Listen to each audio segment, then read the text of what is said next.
Let's continue our lesson in Genesis chapter 3. So, itong mga niagi nga gabi, no, chapter 3 is the origin of sin as human being is concerned, no? So, kani basahon nato sa Genesis chapter 3. Basa ko diri sa Bisaya. Okay. Karon ang bitin nga mas malinglahon kaysa bisan unsa nga mananap sa kapatagan nga gihimo sa Ginoo nga Dios. So ang bitin mao kini siya ang pinaka malinglahon, no? Mas malinglahon nga mga sa tanang mananap sa kapatagan.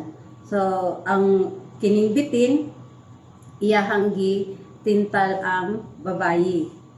Okay, so ug siya miingon padayon ta, ug siya miingon ngadto sa babayi, tinuod ba ang Dios miingon kamo dili mo kaon sa matag kahoy sa tanaman? So nag-throw siya og kanang tricky question sa babae, no? And ginasulayan niya pag hatag ang babae nga makakos ba, no? Nangutana siya aron ang babae magduda diha, no, sa Ginoo, makakos siya o kanang confusion. Though they received the commandment of God, no, ang kana siya nga commandment sa Genesis chapter 2 verses 16 and 17 nga nag-ingon, ug ang Ginoo nga Dios misugo sa lalaki nga nagaingon, sa matag kahoy sa tanaman ikaw mahimong gawasnon nga mukaon, apan sa kahoy sa kahibalo sa maayo ug dawtan ikaw dili mukaon niini, dahil sa adlaw nga ikaw magakaon niini ikaw sa siguro mamatay. So there is tungod sa kanipong tricky question ni kaning sabitin, ang tubag pod ni Eve dinhi, no, naa siya gikuhaan, naapod siya gidungagan. So tan-aw naton sa ang tubag ni Eve, verse 2, ug ang babayi miingon ngadto sa bitin, kami mahimong mukaon sa bunga sa mga kahoy sa tanaman, no? Unsa iyahang gitanggal dito ang katong gawasnon, no? Gikuhaan niya ang pulong sa Ginoo, nag-quote man siya sa pulong sa Ginoo. So once we quote the word of God, we have to make sure nga kanang exacto siya, maugid to ang word, no? Pag mag-quote ganita, no, kinahanglan maugid to siya ang pinaka exact nga mga words nga iyahang ang gigamit. So diri si Eve iyahang gibawasan, kitanggal niya ang gawasnon, no? Kay tungod ang Ginoo nag-ingon sa matag kahoy sa tanaman ikaw mahimong gawasnon nga mukaon, apan ang tubag ni Eve, kami mahimong mukaon sa bunga sa mga kahoy sa tanaman. Nawala na ang katong pulong nga gawasnon. Verse 3, apan sa bunga sa kahoy nga anaa sa taliwala sa tanaman, ang Dios miingon kamo dili mukaon niini, ni muhikap niini. Ang Ginoo wala siya nagsulting aning pulunga, mao kini ang gidungag ni Eve, ana siya nga ni kamo muhikap niini. And then ang kaning last phrase nga giingon ni Eve, aron dili kamo mamatay. So maghihimo niya nga ang surely maghihimo niya nga maybe, no, lest ye, kung sa English pa, lest ye die. Ang giingon sa Ginoo sa Genesis chapter 2 verse 17, apan sa kahoy sa kahibalo sa maayo ug dawtan ikaw dili mukaon niini, kay sa adlaw nga ikaw magakaon niini ikaw sa siguro mamatay. So mao ka na ang giusab ni Eve, iyahang gihimo nga aron dili kamo mamatay. Kung sa kuan pa, lest ye die. No? Verse 4, ug ang bitin miingon ngadto sa babayi, kamo dili gayud mamatay. Kay ang Dios nahibalo, of course, God knows everything.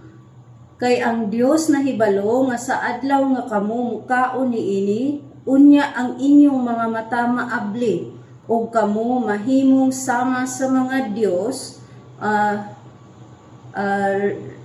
Tan-aw ninyo dinhi ang Dios nga gigamit diri, no, dili ni siya ang Ginoo, no, but small letter G, it means gods, no, mga Dios.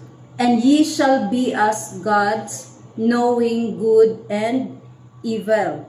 So kung ye shall be as gods, sometimes bitaw, no, sa kinabuhi sa tao or sa kalibutan, naagi mga tao maghihimo ng Dios tungod sa ilahang abilidad, sa ilahang kakayahan, sa ilahang kwarta, sa ilahang gahom aning kalibutana, no? So naagi mga tao nga gi-idolize na nimo. Gi-idolize na sa tao, mauna siya nihimong Dios. No, murag ang uban gani, no, mataranta, nang excited kaayo nga makita ng tawhana. For example, kanang mga celebrities, no?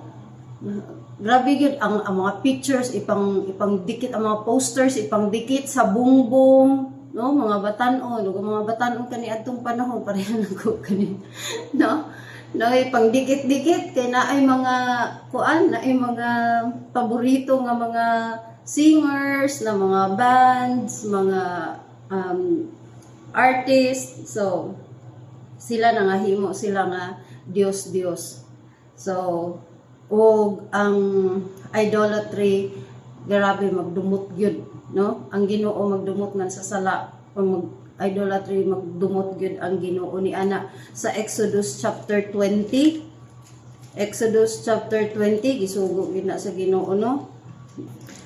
Verse 1, mo ni iya ang kasuguan, the Ten Commandments nga iyahang gihatag dinha kang Moses dito sa Mount Sinai. So ingon dinhi verse 1, ug ang Dios misulti tanan niining mga pulunga nga nagaingon. Verse 2, ako mao ang Ginoo nga imong Dios nga midala kanimo pagawas sa yuta sa Ehipto, pagawas sa balay sa pagkaulipon. So kani nga panahon ang Dios maugyoy ni padala dito kang Moses aron ma-free from bondage ang mga katawhan sa Dios nga naa dito sa nasud sa Ehipto.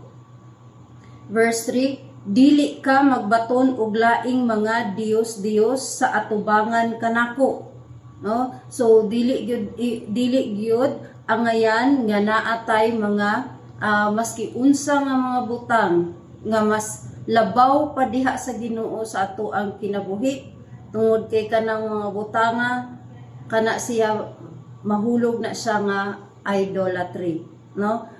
Kinahanglan unsa man ang sugo sa Ginoo, ang tanan nga commandment, no, nahulog sa duha ka commandment: love God, ihigugmaon nato ang Dios, no, labaw sa tanan, higugmaon nato siya sa ato ang tibuok kasing-kasing, tibuok natong kusog, tibuok natong kalag. So gikinahanglan nga siya gyud ang una sa ato ang kinabuhi.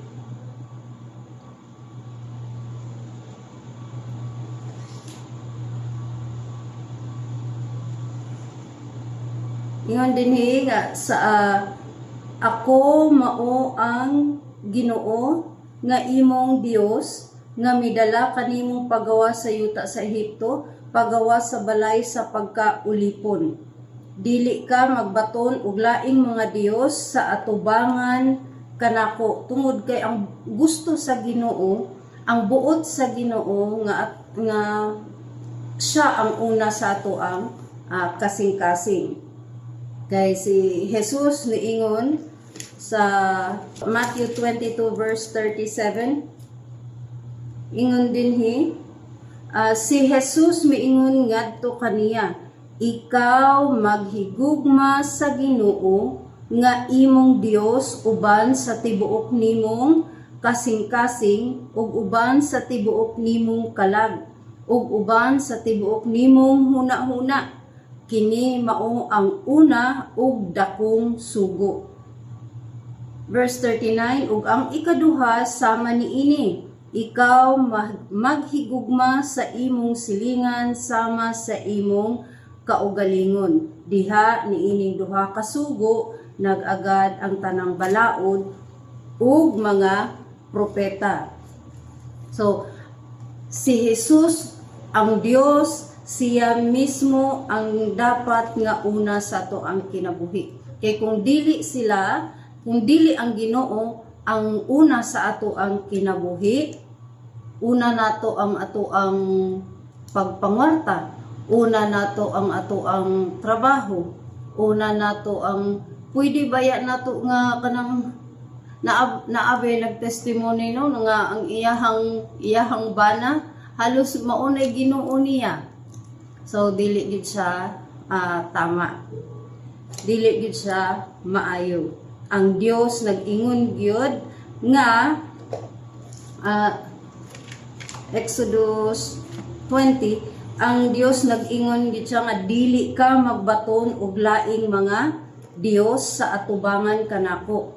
Verse 4, dili ka mohimo nganha kanimo og bisan unsa nga mga kinulit nga larawan, no? Daghan pod kaayo nga mga nagbuhat og mga kinulit, no? Ug bisan unsa nga porma sa bisan unsang butang nga anaa sa langit sa itaas o nga anaa sa silong sa yuta o nga anaa sa tubig sa ilalom sa yuta. So ang naay uban nga pamaligya og ingon ana no pamaligya unya kuanan dayon saninaan dayon no ampuan. So dili gyud napay halukan, no? Murag huli kanang huli gyud para kayo sa ilaha. Unya ang Dios mao gyud na ang sugo sa Ginoo. Ang sugo sa Ginoo dili ka mohimo nganha kanimo og bisan unsa nga kinulit nga larawan o bisan unsa nga porma sa bisan unsang butang nga anaa sa langit sa itaas.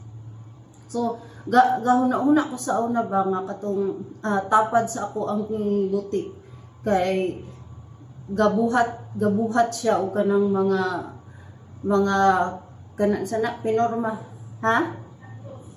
mga santos nagbuhat siya og mga ingon ana nya kuandayon sa iyahang pagbuhat no gatan-aw ko sa iyaha ba nya maayo gid kaayo siya magpurma-purma kanang guwapa kaayo iyahang mga figurines ingon ana unya nagtan-aw ko sa iyaha naa siya gipatindog na mga kanang barbecue stick ba nya ano niya iyahang gibalot og wire gipatuyukan niya og wire nga gipurmahan dayon niya og kanang semento no gimasa niya nga semento iyaha dayon gipurma ingon ana and then iyahang bakba no always siya gakasing siya and then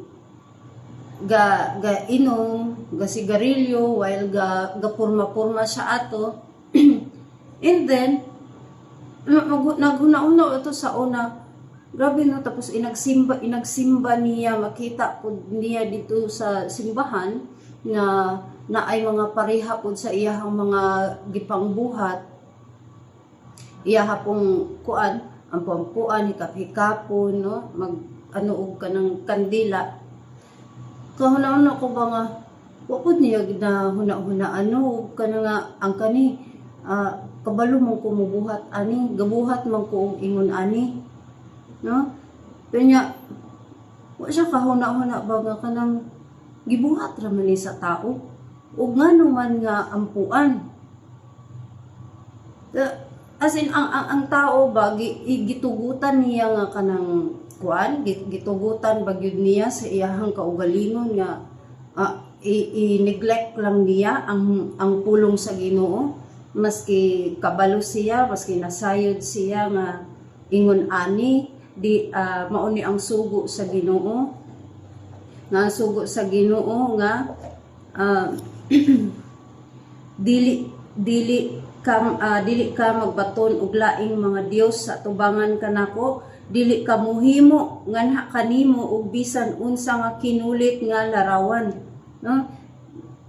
Dapat ang magmumugna mao kana siya ang simbahon, apan siya mismo nga nagmugna, siya hinuon ang nagsimba sa iyahang mga kinulit. So kung sa Romans pa na, Romans chapter 1, unsa may tawag ana sa ilaha sa diha nga sila naka ila sa Ginoo apan wala nila gibuhat, no, ang kabubuton sa Ginoo. They changed the uncorruptible God to corruptible God. So ang giingon din na sila buang-buang. So dili ka mohimo nganha kanimo og bisan unsa nga kinulit nga larawan, o bisan unsa nga porma sa bisan unsang butang nga anaa sa langit sa itaas, o nga anaa sa silong sa yuta, o nga anaa sa tubig ilalom sa yuta. So kini ingon diri ang bitin, ang serpent, Genesis chapter 3 verse 4, ug ang bitin miingon ngadto sa babayi, kamo dili gayud mamatay, kay ang Dios nahibalo nga sa adlaw nga kamo mukaon niini, unya ang inyong mga mata maabli.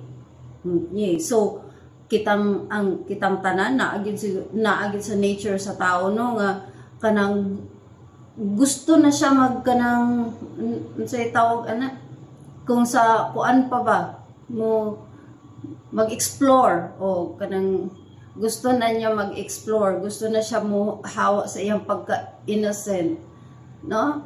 Na ay mga butang nga ingon ana, na ay mga gibawal, dili nimo siya buhaton, ingon ana, so naagyoy uban. Let's say ang mga kabatan-unan, no, dili na maminaw sa ginikanan because they wanted to explore more sa kalibutan, and sa diha nga naablihan ilahang mga mata sa mga kalibutan on nga mga butang,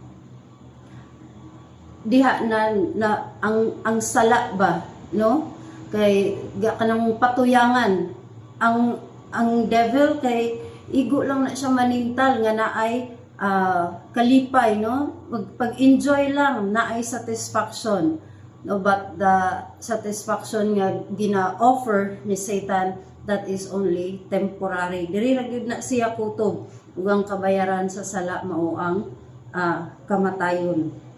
Kay ang Dios nahibalo nga sa adlaw, verse 5, nga sa adlaw nga kamumukaon niini, unya ang inyong mga mata maabli ug kamo mahimong sama sa mga Dios, no? Kung ang mga tao bitaw pag nasubraan na sa ilahang kahibalo, no, nga mga kung sa kuan pa ba mga bright na kaayo, no, di na nimo matudluan tungod kay maalamon na kaayo sila, mga bright na kaayo sila, and ang uban gahuna-huna nga sila Dios, no, kinahanglan nga sila, hangaron na sila sa mga tao, no, sila gid ang tan-awon sa mga tao. So ngun ana nga mamahimos na silang Dios. Ang uban bitaw nga mga pundo nga kung unsa imuhang mga nabuhat, no, pwede ka sa ilahang pundok pwede ka mahimong Dios nila. So verse 5 padayon, og nahibalo sa maayo og daotan. So kay ang Dios nahibalo nga sa adlaw nga kamumukaon niini, unya ang inyong mga mata maabli ug kamo mahimong sama sa mga Dios nga nahibalo sa maayo ug daotan. Verse 6, ug sa diha nga ang babayi nakakita nga ang kahoy maayo alang sa pagkaon. Gakaibog yun siguro ni si Eve, no? Kani adto sa wala pa siya nagkaon, gakaibog yun siguro siya nga murag kanang lami yun siguro kaayo kaunon, no? Ang bunga. Kay sa iyang pagkuan ug sa diha ang babayi nakakita nga ang kahoy maayo alang sa pagkaon. Unsa ang iyahang gihuna-huna?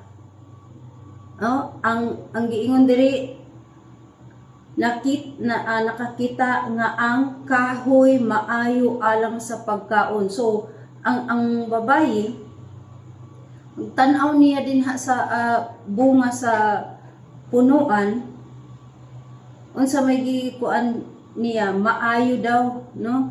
Maayo alang sa pagkaon. Mo na iyang nakita. Sometimes sa ato ang kinabuhi, no, naay mga butang tan-aw nato maayo, no? But the end thereof is death. No, maayo kaayo sa ato ang pananaw. Before dito gihapon na place sa butik, naagihapoy mga kuan dito, naay mga babaye dito nga kuan kanang pagpabayad ba? Oo. Naay mga babaye nga ingon ana.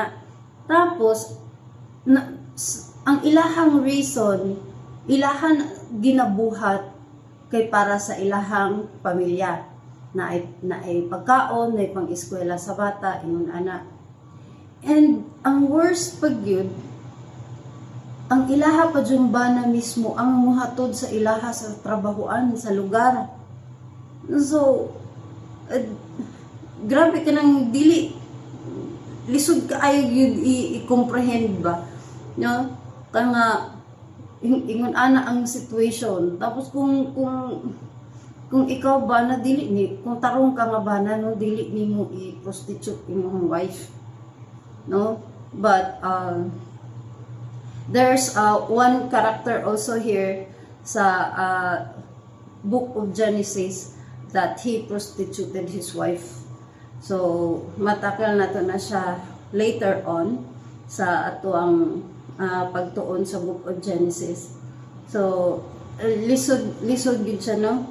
So tan-aw sa tawo maayo tungod kay nakatabang ingon ani mo ni mao na apan kuan siya, sala siya, no, dili gyud malipay ang Ginoo. Tungod kay si Samuel pa nag-ingon siya kang kuan kang iha di ba gisultian si King Saul nga ang obedience is better than sacrifice. So obey lang gyud ta, no, mag-obey lang gyud ta sa kabubuton sa Ginoo. Kay every time nga nag-disobey ta sa Ginoo, nakasala kita.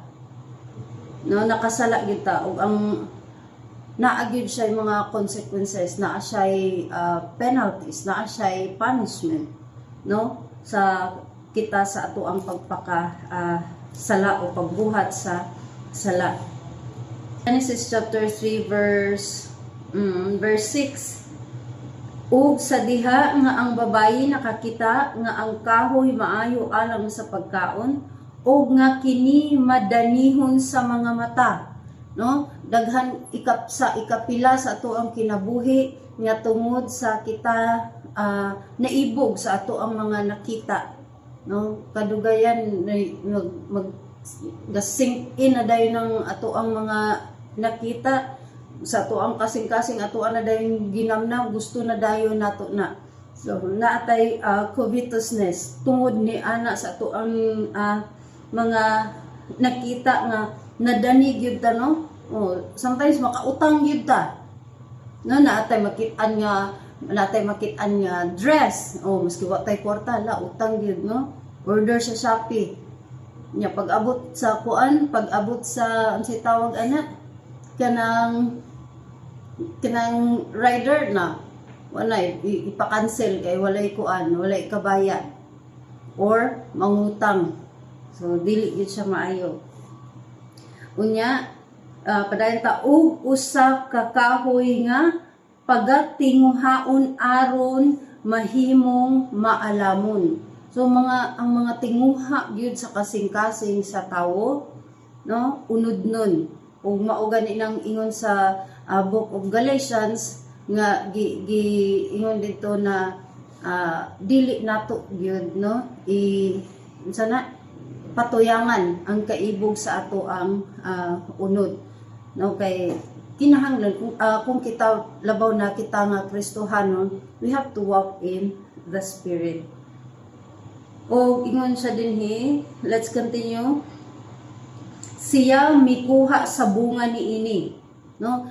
Una, iyahang nakita. Ikaduha, nadani siya sa iyahang nakita. Unya, iyahang gitinguha, no? Gitinguha niya. Tungod sa iyahang tinguha, iyahag yung gikuha, no? Nikuha siya sa bunga niini. Unya, iyahang gikuha, iyahang gikaon. Unya, sa iyahang pagkaon, dili lang kay siya lang ang ikaon, iyaha pag yung gihatagan ang iyahang ug mihatag usab ngadto sa iyang bana uban kaniya ug siya mi kaon. So kita nga nakabuhat ta sa sala, nakadani ta og lain na tawo. So mo nang ginaingon that sin always complicates life, no? Verse 7, ug ang mga mata nilang duha nangaabli sa inosente kaayo sila, apan sa pagkaabli sa ilahang mga mata, no, nabati nila ang guilty ba, no, ang guilt tungod kay supak sila sa kabubuton sa Ginoo. Pag-abli sa ilahang mata, no, ug sila nahibalo nga sila hubo, no, sa sila nga balo nga sila hubo, sila nga ulaw, no, nga ulaw sila. Unsa man ang tungod sa ilahang pagkaulaw nga pagtan-aw nila nga hubo sila. Ug sila ingon diri verse 7, ug ang mga mata nilang duha nga abli ug sila nahibalo nga sila hubo, ug sila mitahi pag-usab sa mga dahon sa igos, ug mihimo alang sa ilang mga kaugalingon ug mga tabon. Kita kita makabuhat og sala. Guilty ta sa sala. Kita nga nakasala, we brought shame, no, sa ato ang kaugalingon sa pagbuhat nato sa sala. Ug sa pagbuhat nato sa sala, we're trying to cover ourselves, no, aron dili mahibalan sa uban ang ato ang sala. We're trying to cover ourselves na kanang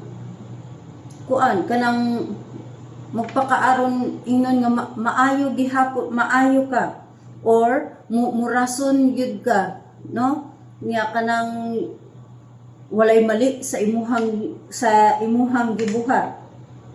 So murason gihapon, murason nga ako aning gibuhat para sa ako ang pamilya. Murason kini ako aning gibuhat para sa ako ang mga anak.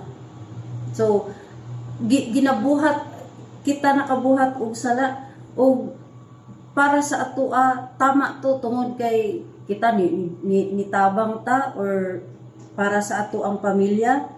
Ingon ana ang rason sa tawo, but kanang mura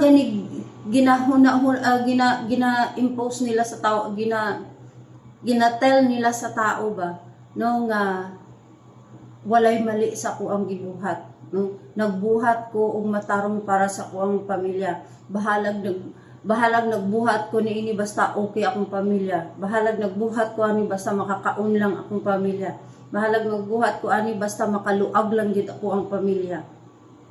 Dili na to pwede matabunan ang ato ang sala sa ingon ana nga mga rason, no? Mao na ang mga butang nga sa ato ang tan-aw maayo, pero ang unahan ni ana kamatayon, kalaglagan, no? Kaulawan.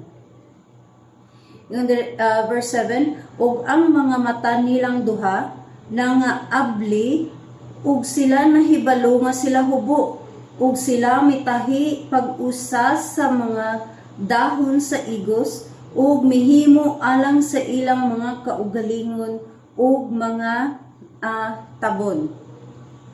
So, ang tao makasasala. Ang tao nakasala, nakabsan sa himaya sa Dios. Guilty kitang tanan sa sala. Ug ang tao magbuhat og iyahang kaugalingon nga pagkamatarong, naa sa iyahang kaugalingon nga pagkamatarong nga tuon niya siya maluwas sa iyahang maayong buhat, sa iyahang kaugalingon nga pagkamatarong. Na kani si Adan ug si Eva susama ba ang ato ang kaugalingon nga pagkamatarong, ato ang hunahuna kita matarong, atong hunahuna okay kaayo ato ang mga rason nga nabuhat nato to siya nga mga butang para sa to matarong ang ato ang gibuhat. Apan ang ato ang pagkamatarong susama lamang sa mahugaw nga trapo, o ang ato ang pagkamatarong dili kana makahimo kanato nga kita maluwas. Mao nga ang tawo nga makasasala, no, mura siya parehaan ni Adan ba og ni Eva nga kanang nagtahi, no, mitahi pag-usa sa mga dahon sa igos. So ilahang kaugalingon nga righteousness, ang ilahang kaugalingon nga pagkamatarong, tan-aw nila siguro nga igo na ay uban nga mga tawo nga nagtuo nga magbuhat ka sa matarong aron ikaw makabaton og kaluwasan. Mura taggatahi sa to ang kaugalingon nga pagkamatarong, ug kita nga nagtuo nga maluwas sa pinaagi sa ato ang mga buhat, dili gyud, no? Dili gyud kana ang makahatag og kaluwasan kanato. Usa lamang ang makahatag og kaluwasan kanato, mao ka lang kana si Ginoong Hesukristo.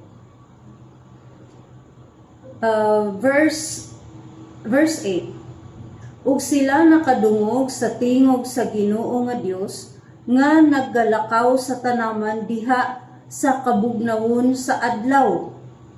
Ug si Adam ug ang iyang asawa mitago sa ilang kaugalingon gikan sa presensya sa Ginoo nga Dios taliwala sa mga kahoy sa tanaman. Makauulaw gyud ug hadlok gyud sa diha nga kita nakasala, ug sa diha nga kita nakasala hadlok kulba kaayo siya. Makanang mangurog ta sa kahadlok tungod kay kita nakasala, labaw na nga kita nakasala diha sa Dios,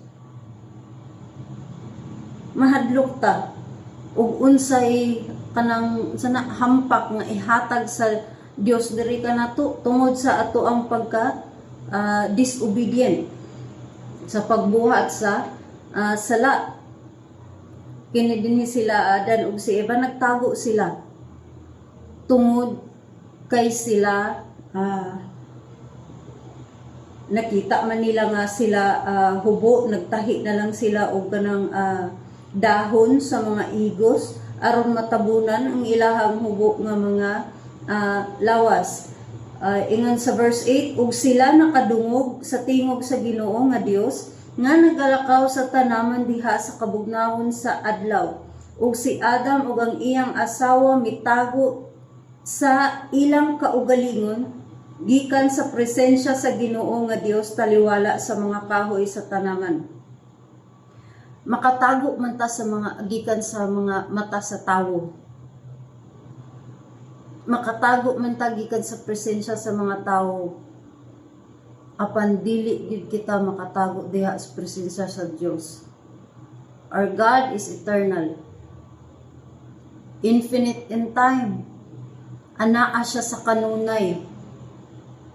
Ug nakita niya ang atoang mga binuhatan sa lantad man or sa tago.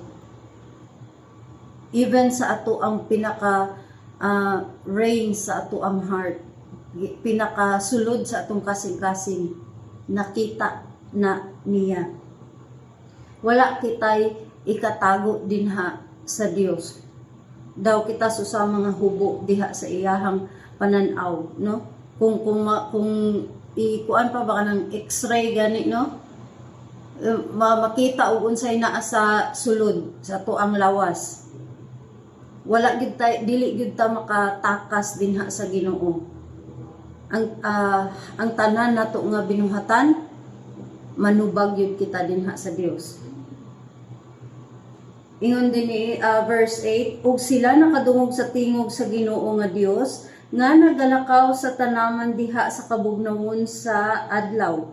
Ug si Adam ug ang iyang asawa mitago sa iyang kaugalingon gikan sa presensya sa Ginoo nga Dios taliwala sa mga kahoy sa tanaman. Verse 9, ug ang Ginoo nga Dios mitawag ngadto ni Adam, ug miingon ngadto kaniya, hain ka man. Ug siya miingon, ako nakadungog sa imong tingog diha sa tanaman, ug ako nahadlok. Tungod kay ako hubo, ug ako mitago sa akong kaugalingon. No? Ingon ana gyud ang atoang itsura sa diha nga kita guilty gyud sa sala.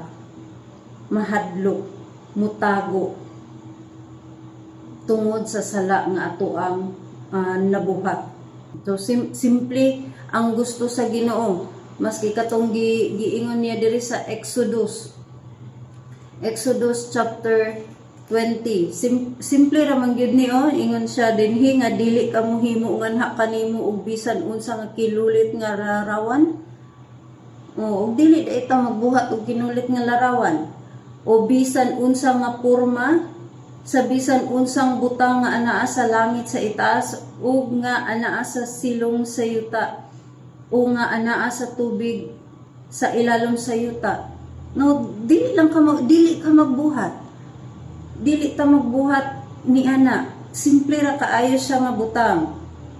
Apan ingon ana man ka simple tungod sa ato ang pagsupak diha sa kabubuton sa Dios, kita nakasala. Ang tanang tao sa kalibutan makasasala. No? For all have sinned and come short in the glory of God. Kita nakabsan diha sa iyahang himaya. Ang tanan gyud nakasala. Ug ang bayad sa sala mao ang kamatayon. Apan ang gasa sa Dios mao ang kinabuhi nga walay katapusan, no? Gihatagan ta niya og kinabuhi nga walay katapusan. Pinaagi kang Ginoong Hesukristo nga ato ang Dios, ato ang manluluwas, siya gyud ang nagluwas kanato. Pinaagi sa iyahang gibuhat didto sa cross. Siya namatay, sakripisyo siya once for all. Ug ang iyahang balaan nga dugo mao kadto ang naghugas, nagtanggal sa ato ang mga sala. Nakabaton kita og kapasayloan. Ug kun kamo nga wala pa tuo diha kang Ginoong Hesukristo, pilian ninyo ang kinabuhi nga walay katapusan diha kang Kristo. Hinulsuli ang inyong mga sala, tuuhi si Ginoong Hesukristo nga inyong Dios ug manluluwas. Choose life. Believe in the Lord Jesus Christ, and thou shalt be saved in thine house.